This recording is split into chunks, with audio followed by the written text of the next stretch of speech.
Hello दोस्तों, कैसे आप सब। आशा करती हूँ कि आप सब बहुत अच्छे होंगे। तो चलिए शुरू करते हैं आज की स्टोरी। आज की स्टोरी है कौवा और उल्लू। एक जंगल में एक विशाल बरगद का पेड़ था जिस पर बहुत सारे कौवे अपना घर बनाकर रहते थे। बरगद के पेड़ के पास ही एक गुफा थी जिसमें बहुत से उल्लू रहते थे। कौवों और उल्लुओं के बीच दुश्मनी थी। दिन में कौवे उल्लू को देखते तो उन्हें मार देते, क्योंकि उल्लुओं को केवल रात में ही दिखाई देता है। इसीलिए वह दिन भर गुफा के अंदर छिपकर बैठे रहते और जैसे ही रात होती उल्लू कौवों को मार देते। इस तरह एक साथ बहुत सारे कौवे मारे जाते। एक दिन कौवों के राजा ने सभा बुलाई और उसने बोला, मेरे प्यारे भाइयों, उल्लुओं के कारण हमारा जीवन असुरक्षित हो गया है। हमारे शत्रु बहुत ही शक्तिशाली हैं। उन्हें रात को दिखाई देता है, इसीलिए वह हम पर हमला कर देते हैं। हम रात को नहीं देख पाते हैं, इसीलिए मारे जाते हैं। दिन में हम उन पर हमला नहीं कर पाते क्योंकि वह गुफा में छिप जाते हैं। हमारे शत्रु बहुत ताकतवर हैं। तभी एक कौवा बोला, हमें उनसे समझौता कर लेना चाहिए, नहीं तो इस तरह एक दिन सभी कौवे समाप्त हो जाएंगे। मरने से तो अच्छा है हम सभी यह स्थान छोड़कर कहीं और चले जाएं। राजा कौवा बोला, हमें अपना घर छोड़कर जाना मंजूर नहीं।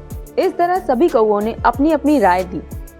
तभी एक कौवे ने अपनी राय दी कि हमें उल्लुओं को अपना राजा मान लेना चाहिए, जिसे सुनकर सभी कौवे उसे मारने लगे और मार मार कर उसका बुरा हाल कर दिया।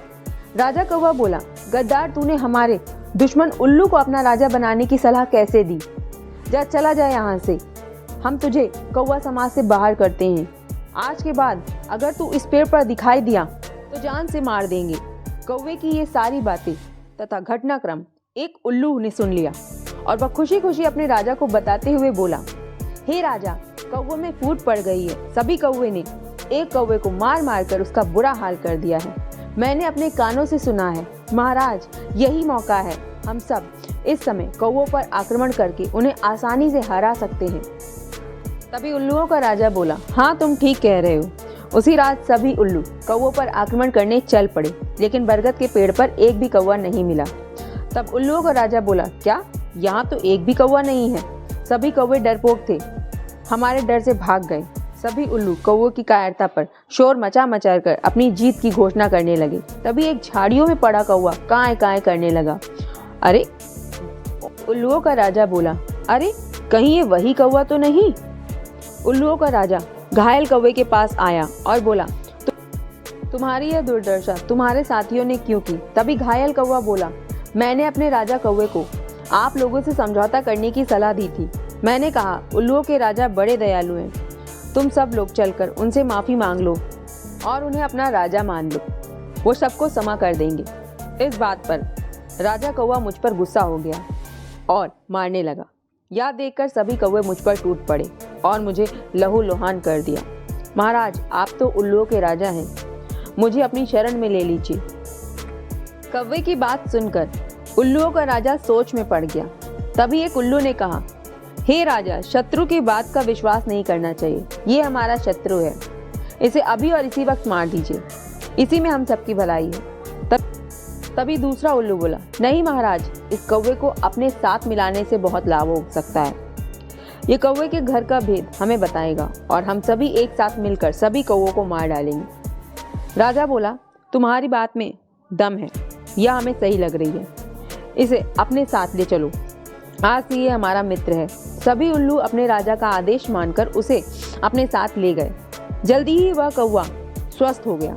उल्लुओं के राजा को एक उल्लू ने फिर से सुझाव दिया कि महाराज, शत्रु पर विश्वास मत करिए, इस कौवे को मार डालिए। लेकिन उल्लुओं के राजा ने उसकी बात नहीं मानी। कुछ दिनों बाद उस कौवे ने उल्लू के राजा से कहा, महाराज, आप तो जानते ही हैं, सर्दियों का मौसम आने वाला है। हमें ठंड से बचने के लिए सूखी लकड़ियां इकट्ठी कर लेनी चाहिए, क्योंकि महाराज, उन सूखी लकड़ियों को जलाकर हम ठंड से बच सकते हैं। आप आज्ञा दें तो मैं आज से ही लकड़ियां इकट्ठी करना शुरू कर देता हूँ। उल्लू के राजा ने कहा, हाँ हाँ, क्यों नहीं। उल्लू के राजा का आदेश पाकर कौवा प्रतिदिन सूखी लकड़ियां लाकर गुफा के द्वार के सामने रखने लगा। धीरे धीरे गुफा के सामने लकड़ियों का ढेर जमा हो गया। थोड़ी बहुत लकड़ियां उसने गुफा के अंदर भी रख दी थी। एक दिन जब सभी उल्लू सो रहे थे तो वो कौवा कहीं से एक जलती हुई लकड़ी ले आया और गुफा के द्वार के सामने जलती हुई लकड़ी को उस लकड़ियों के ढेर पर फेंक दिया। सूखी लकड़ियां जलने लगी। सभी उल्लू गुफा के अंदर ही जलकर मर गए। तभी कौवों का राजा सभी कौवों के साथ वहां आया और कौवों का राजा बोला, तुम लोग यही सोच रहे होगे कि यह गद्दार कब से वफादार हो गया। कौवों का राजा बोला, ये पहले से ही वफादार था। जब हम लोग सभा कर रहे थे तभी हम लोगों की बात एक उल्लू ने सुन ली थी, अतः हमने इसे गद्दार घोषित कर दिया और इसे यहाँ से भेज दिया था। सभी कौवे उस कौवे पर गर्व करने लगे और अपनी जीत का जश्न मनाने लगे। इस तरह बुद्धि का उपयोग करके अपने दुश्मनों से कौवों ने बदला ले लिया। तो दोस्तों, इस कहानी से हमें यह शिक्षा मिलती है कि बुद्धि में बहुत शक्ति होती है। अब अगर कहानी अच्छी लगी हो तो इसे लाइक कीजिएगा और चैनल को सब्सक्राइब जरूर कीजिएगा।